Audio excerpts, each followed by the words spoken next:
একবার তো এটা গরিবের হোটেল, কিন্তু বর্তমানে তো দেখতে পাচ্ছি এখানে তো গরিবের থেকে বড় লোকরা বেশি আসতেছে।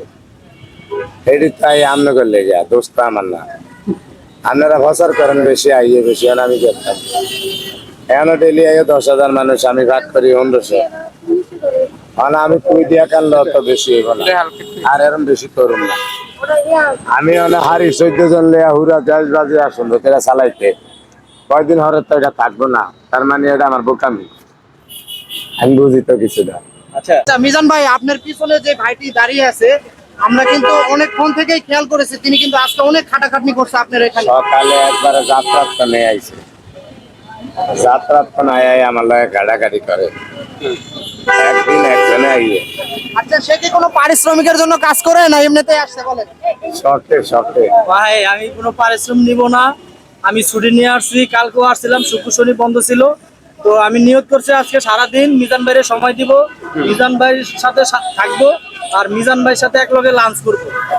তবে মিজান ভাই একটার দিকে ক্লান্ত হয়ে গেছে আপনাকে ইন্টারভিউ নিতে নিতে, পরে এক জায়গায় তুই আসছি এসি রুমের ভিতরে, পরে আমি আইয়া সারাদিন এর লগে মানে হয়েছিল না, একলা একলা রান্না করছি, আরো 2-3 জন ছিল আমার লগে। আমরা ফার্নিচারের দোকান হয়। শেষ ভাই, আজকে রংপুরের মডেল আসছিল, দেখা হয়েছে? রংপুরের একটা মহিলা মডেল আসছিল, দেখা হয়েছে? আমি ভাই, এটা মেইন রোড, এখানে 64 ডিস্ট্রিক্টের মানুষ হইয়ে, আমি যতক্ষণ আছি এর ভিতরে যদি কোনো কিছু হয়, এটার দায়ভার অন্তত আমার কিছুটা নিতে হবে, কেন আমি দোকানদারি করি, কিছুটা বুঝি। আমি যতক্ষণ না থাকুম এর হরে যদি ইন্ডিয়া খাল কাটিয়া কুমির লইয়া যায়, এটা তো আমার দেওয়ার বিষয় না। এটা মেইন রোড, লক্ষ লক্ষ মানুষ আওয়াজ হয়। আমি যতক্ষণ আছি কোনো নাটক টকশো আমার দোকানের সামনে চলবো না। আমি যখন আবার বাসা গিয়ে হইয়া তখন হেয়ার আয়া করক, নাহলে যেমন তা করক, আমার ফেস দেখবো না। এটা মেইন রোড, সবার অধিকার আছে। এখন এরম ভাবে লেওয়াজ খারাপ করান যাইব না যে কেউ দ্বারে ভালা কেউ দ্বারে শত্রু। আমার দোকানের সামনে আমি যতক্ষণ আছি এতক্ষণ কোনো নাটক টকশো চলবো না, কারণ আমি কাম করে হারি না, টকশো করার সময় কই। তারপরেও মাঝে মধ্যে আপনাদের লগে কথা না কইলে আবার কইবেন যে অন গেডি মোড হয়ে গেছে, সিয়ন গেডি এলিগা দম না লইতার লগ কই যেন আপনারা তো এমনি 5 জন হইলে ঘুরেন, দোষারোপ যে আমরা না করতাম, আর কি করতাম। আচ্ছা, এখন একজন বলতেছে যে মিজান ভাই কি আজকে খাওয়া দাওয়া করেনি, এত আজকে আজকে ছোলো ছোলো কথা কইতেছে। কথা এতক্ষণ জয় কইতারি না, গেছি গিয়া অন কদ্দুর ঘুমাইয়া ব্যাটারি চার্জ অন কিছু বাইরে আছে। আচ্ছা ভাইয়া, তো শেষ পর্যায়ে আপনি আজকে আর লাস্টে আইছি জিনিসপাতি গোছাইতে হইব, পোলা ভাইনের বুঝবো না, 2-1টা আছে ভাইরাল মিজান সুপারস্টার হয়ে গেছে। আমি এটা মাথায় আনি না, এটা দিয়ে দিয়ে হানি কেমন নেই। মিজান ভাই, আমার বাদ বেশি, মুখের কথা না, এটা জনগণ। আমার বাদ বেশি ব্যস্তার লেটিয়া আর নাই, লেটিয়া নাই, এটাই শেষ। আচ্ছা ভাই, আজকের আপনার আয়োজন কত টাকার আয়োজন ছিল, কত কেজি চাউল ছিল, কত কেজি মাংস আমি ছিল? 100 কেজি চাইলে এনো আইছি, আচ্ছা, পরে কয় কেজি আনছে কইতারুম না। গোস্ত এটা পেয়ে গেছি আমি টোটালে 60 কেজি। 60 কেজি, 60 কেজি গোস্ত। 60,000 টাকার গোস্ত, 60 কেজি 1,000 টাকা কেজি। আপনার আপনার গোস্তের ভিতরে কি হাড্ডি থাকে না?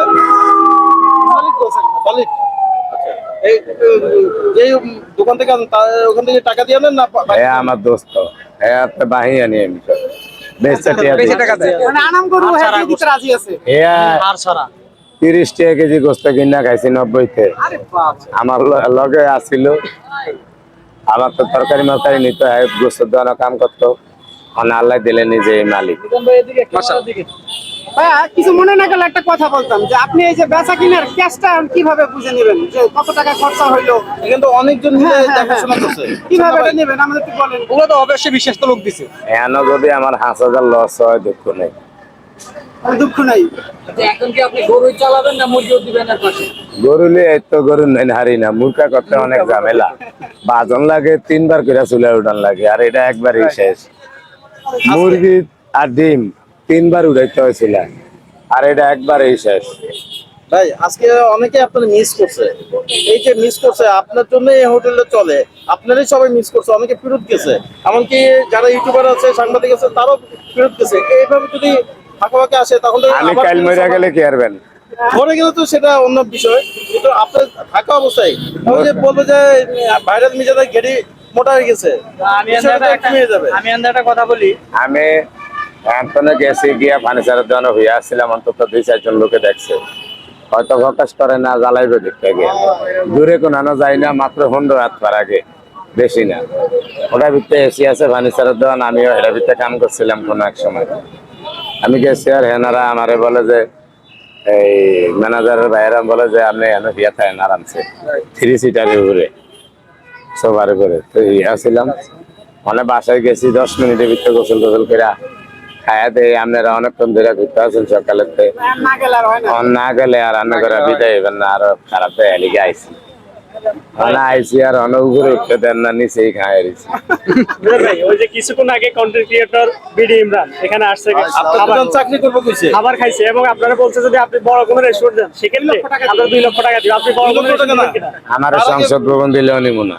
কেন নিবেন? আচ্ছা, সংসদ ভবনের উপরে আর কিছু আছে না বাংলাদেশে। আপনার দোকান চাকরি করতে চাই, চাকরি দিবেন, সে বলছে আমি মিজান ভাই দোকান চাকরি করবো, এটি আমাদের তো প্রমাণ আছে। এটি বাইরেও করতে হয়। না এ তো আগে থেকে বাইরে আছে। আমি ব্যাকের দিব না চাকরি, আমি বুঝি। আপনার একজন কর্মী বললো আপনি নাকি ভাইরাল বলতে পারেন না, ভাইরাল বলেন। ভাইরাস ভাইরাস ভাইরাস ভাইরাস আপনি তো মাত্রই ভাইরাল বলেন। না, ভাইরাস কোনো সময় বলি। ভাইরাস ভাইরাস আমি কইতে পারি, আমি আরেকটা ঘুরিয়া গেলে আমি ইংলিশে কইতে পারি না, বাংলা।